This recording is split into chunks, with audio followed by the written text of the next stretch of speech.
Meet the five main young black actors in the Our Gang short series and The Little Rascal. Ernie Morrison, Alan Hoskins, Eugene Jackson, Matthew Beard, and Billy Thomas. Our Gang, the popular silent short films and later television show, all began with a black boy in mind. That's right. Hal Roach was a big time silent film producer in Hollywood.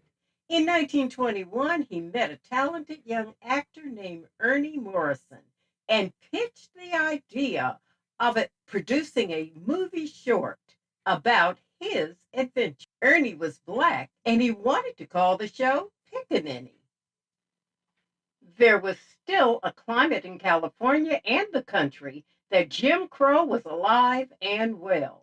Theater owners were weary of booking 10-minute shorts shown prior to the main movie about a black kid. So Roach went back to the thinking board and hatched up a gang of neighborhood kids and their antics. What a risk Roach took. An interracial cast of children in the early 1920s broke new ground in spite of Jim Crow and an active Ku Klux Klan in California. Roach ensured that the script's treatment of every cast member was as equal. One Ernest Frederick Morrison was born in 1912 in New Orleans. Known as Ernie Morrison, he played Sunshine Sammy and was the first black actor signed to a long-term Hollywood contract in Hollywood history and the first major black star in Hollywood history.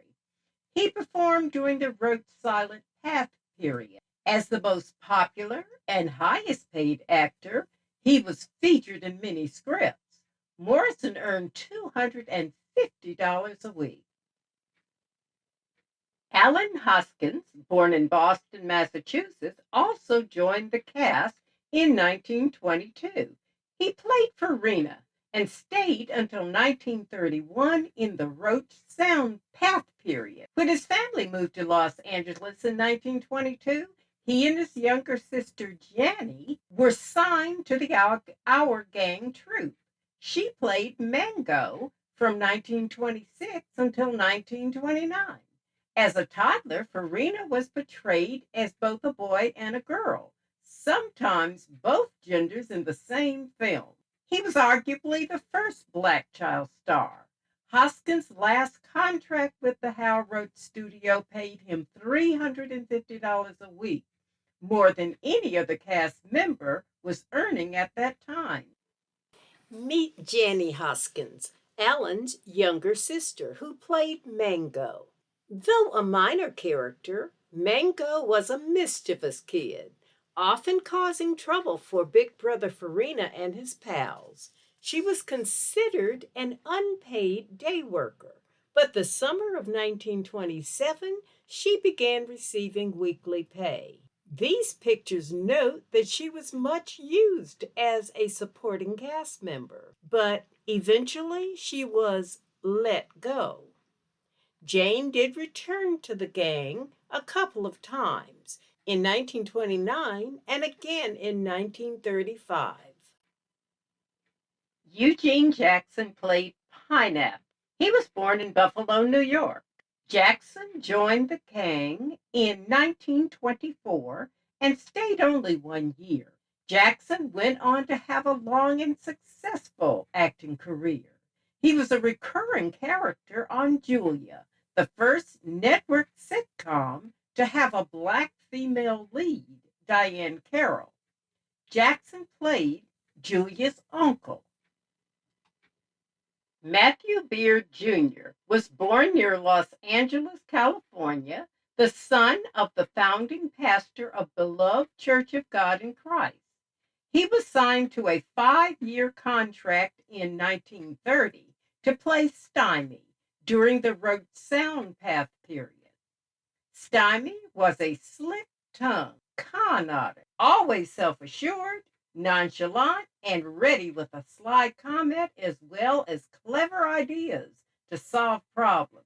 He could offer sound common sense that helped resolve the dilemmas pajamas of his playmate.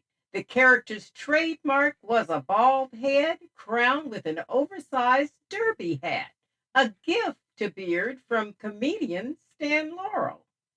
Stymie is the only member of our gang who both replaced one of the original gang members, Alan Farina Hoskins, and in turn was replaced by one who stayed until the series disbanded, Billy Buckwheat Thomas, in 1934. His acting career ended in 1980. William Thomas Jr. played the most memorable Black gang member, Buckwheat. Born in Los Angeles, Thomas joined the gang in 1934 and stayed until the end, 1944. He played a female character sometimes, Stymie's younger sister, Carlina. Despite Thomas being a male, the Buckwheat character remained a female until Stymie's departure from the series later in 1935.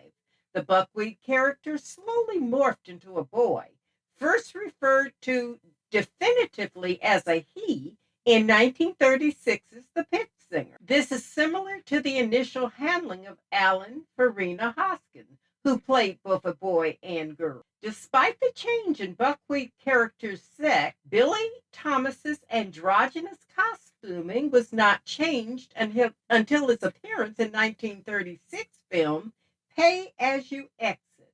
This new costuming, overalls, striped shirt, oversized shoes, and a large uncapped afro, was retained for the series until the end.